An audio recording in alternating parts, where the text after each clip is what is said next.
তে মাওয়াই দেখান আপনার মেয়েকে একটু দেখান, দেখি টেকে, আমরাও দেরি করবো না, দূরের পথ। ডাক দেন তাড়াতাড়ি ডাক দেন, একটু দেখা সাক্ষাৎ করি। কই গো? তা, যাইতে মিলতে এত দেরি লাগে ভাই? আচ্ছা, তোমার মেয়ে না খুব শরম পায়। চুপ থাক, তুই বেশি কথা না, চুপ করে খারাপ থাকুন। বুঝলে খারাপ তে আপনার ছেলে মেয়ে কয়টা মাওয়াই? আমার একটা মাত্র মেয়ে, প্রতিবন্ধী। আমি তো কইছি যে আমার এই মেয়ের যে বিয়ে করবো তারে 10 লাখ টাকা দিব। মেয়ের চেহারা সুন্দর আছে, আপনার ঘুমটা খুলে দেখেন। আচ্ছা, তাওয়াই বলে ঘুমটা খুলে দাও। বলে আগের একটা সংসার আছিল শুনলাম। আগের একটা সংসার আসলো, একটা মেয়ে আছে, 2 মেয়ে আমার, ওটা চাকরি করে গার্মেন্টসে। আরে তে মা, তোমার নাম কি বনে? আমার নাম বেদনা। বেদেনা। হ্যাঁ লেখাপড়া করছো? করছে। কোন পর্যন্ত লেখা পড়ছো? কিছু বলতো। কোরআন শরীফ পড়া জানো? একটু খাড়া হচ্ছে মা। ভাই একটা কথা, আগে তো শুনছিলাম খাডো, ঠিক আছে, এখন তো বয়সও বেশি। না না, বয়স ওরম বেশি না, আমি না শুনছি। না, আমরা অন্য আলাপ করতেছি মা। আসসালামু আলাইকুম। ওয়ালাইকুম আসসালাম। মা চিনলাম না যে। ওইটা ওই যে আমার বড় হতুন মরে যাওয়ার পরে ওর বাপে আমার বিয়ে করে নিয়েছিল। ষোলোটা পাইছিলাম, বড় আমি মানুষ করছি ওরে। গার্মেন্টসে চাকরি করে। আচ্ছা তুমি যাও, ভিতরে যাও। না না, থাক থাক থাক, থাকো মা, থাকো থাকো, সমস্যা নেই, থাকো থাকো থাকো, আমরা থাকো। আপনাকে দেখতে আসছে বুঝি। হ হ হ হ। আচ্ছা। এই জন্য তুই তাড়াতাড়ি ছুটি নিলে, আমি তো কইছি ছুটি নেওয়ার দরকার নাই, ডিউটি শেষ করে পরে আইস। ভাই এটার সাথে ভালো তো ওইটাই আছে, এটা করবা ওইটারে কইয়া দেখো না। পছন্দ হইবে? পছন্দ তো হয়েছে, তুমি একটু কইয়া দেখো। চিন্তা করে না। তে মামাই হুম। এখন যে কি মনে করবেন, এখন কথাটা বললে যে আবার কি কন না কন, আমরা তো দেখতে আইছি, না, সবাই তো ভালোটাই না, আমি তো পছন্দ কইছি করে। টাকা 10 লাখ দিমুই, আপনার সমস্যা নেই। ভাই আমার টেহার দরকার নাই, হ্যাঁ আমার টেহার দরকার নাই। দরকার নেই মামাই, এমনি নিবেন, এমনি নিবেন। এমনি নেব, কিন্তু হ্যাঁ, একটা নেন। প্রশ্ন আছে। ভাইজান, আমাকে ওই যে আমি একটা কথা বলি আপনাকে। আমার বোন কিন্তু সংসারের সমস্ত কাজ জানে। হ্যাঁ, হ্যাঁ। ও আমার বোন আপনার সংসারে গেলে, মানে আপনাদের সংসারে গেলে, আপনাদের সংসারটা একদম সোনার মতো চকচক উজ্জ্বল করে রাখবে। বুঝছি বনে, তোমাকে সব কথা বুঝছি, সব শুনছি, সব ঠিক আছে, সুন্দর মানুষ তো সুন্দরই, কিন্তু আমার ভাইয়ে তো আপনার এই বড় মেয়েটা পছন্দ করছে। দুর্বলা, কি কোন আপনি এগুলা?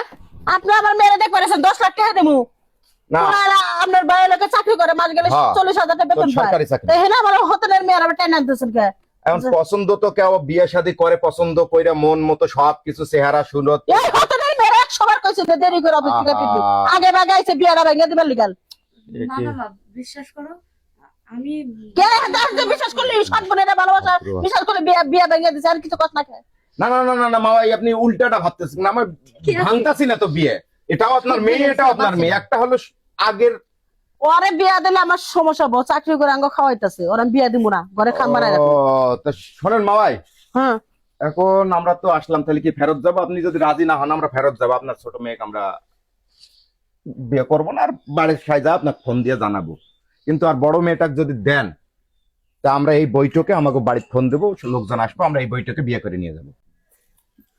আমার বড় বোনেরা পছন্দ করছেন, হ্যাঁ রে নিয়ে যান বিয়া কইরা। চুপ কর।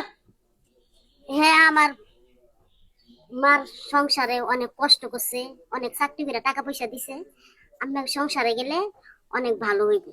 তাহলে তুমি রাজি আছো? তুমি তোমার বড় বোনক দেওয়ার জন্য রাজি আছো? হ্যাঁ রাজি। এই যে মামাই, আপনার তো ছোট মেয়ে, আপনার নিজের মেয়ে তো রাজি আছে, দেখেন এর বিয়ে সাথে বুঝতে পারছি। আল্লাহ হাফেজ। এই আপদ যদি বিদায় না করি না, তাহলে আমার এই মেয়েটার বিয়ে হবো না। যান, পছন্দ করছেন নিয়ে যান, বাড়িতে যা বিয়ে করেন গা। হ্যাঁ? যান, বাড়িতে যা বিয়ে করেন রাগ গা। করতেছেন নাকি? না না, যান যান, আপনার আমার বাড়ি থেকে হয়ে যান। আরে একটা ভাই মেয়েকে ও যদি কোনো কিছু না দেয়, আমি ডাইরেক্ট কাজ অফিসে নিয়ে ওরে বিয়ে করব। যান, কাজে অফিসে না ঠিক বিয়ে আছে। করেন গা। আর কোনোদিন আমাকে বেটায়েন না। এটা ঠিক যান, আছে। কোথায় যান, একটা কথা কবেন না, যান। আচ্ছা আচ্ছা আচ্ছা, আমরা নিয়ে যান, বান্ধবী চুপ না কবেন ওই মুখ দিয়ে। আমার মেয়ের ভাই বিয়ে ভেঙে দিচ্ছে তুই। আজকে কথা বলতে হয়, কালকে বিয়ে হইতো, সেই বিয়ে তুই ভেঙে দিচ্ছে, একটা কথা কবেন না, যান। মা, সারা জীবন তো দূর দূর সেই করছো, কোনোদিন তো নিজের সন্তান মনে করে বুকে আঁকলে রাখো নাই, একটু ভালোবাসো নাই। আজকে যখন আমারে বিদায় দিয়ে দিতেছো, একটা বারের মতো নিজের মেয়ে মনে করে তোমার পায়ে হাত দিয়ে আমারে সালাম করার অনুমতি দাও। আমার তারা তারা ধরবা দিব না, তোর মায়ের খাইছিস তুই, আমার খাবি, আমার মেয়ের ক্ষতি করতে বাইর জারোটা করে। শোনেন শোনেন মামাই, আপনার যে চাল চলন আর যে ব্যবহার দেখলাম, এটা যে সতের মতো, সৎ মায়ের মতো ব্যবহার করলেন, এটা তো বাস্তব দেখতেছি। এত বড় মেয়ে, আপনার ছোট মেয়েটা কয় বছর বয়স হয়েছে, আর এত বড় জুয়ান মেয়ে আপনি বিয়ে দেন না, ইনকাম করে খাওয়াইতেছে তাই। আমি আজকে সম্পর্ক করব দেখি অধিকার নিয়ে আপনার বলতেছি মাওয়াই, ঠিক আছে? এটা যদি আপনার গর্ব থেকে বাড়াইতো তাহলে আপনি কি আজকে এই বিদায় মুহূর্তে একটা মেয়ে তো একটা বিদায় দেওয়া লাগে ভালো মতো, তার হাতে তুলে দেওয়া লাগে। সি সি সি সি সি সি। এইরকম জানে মেয়ে থুয়ে কারো মা মারা না যায়। বোন শোনো, আমি তোমার বড় ভাই, আজ থেকে আমি তোমাকে কথা দিলাম এই যে ছোট ভাইয়ের হাতে, আমি তোমার এই বাপ পক্ষ থেকে, তোমার শ্বশুর বাড়ির পক্ষ থেকে আমি তোমার গার্জিয়ান, আমার ছোট ভাইয়ের হাতে আমি তোমাকে তুলে দিচ্ছি। এই মুহূর্তে তোমরা কাজী অফিস যাও, যত খরচ পাতি যা কিছু লাগে অভিভাবক হিসেবে বোন আমি তোমার পাশে আছি, বড় ভাই হিসেবে। থাক, থাকো, বাঁচে থাকো, বাঁচে থাকো, বাঁচে থাকো। উঠো উঠো আইজুল, যা ভাই, আমি যা খরচপাতি নিয়ে ডাইরেক্ট বাসায় যাবো, আর তুই ডাইরেক্ট কাজী অফিস যা, আমি লোকজন নিয়ে কাজী অফিস আসতেছি। যা, মন খারাপ করো না, যা।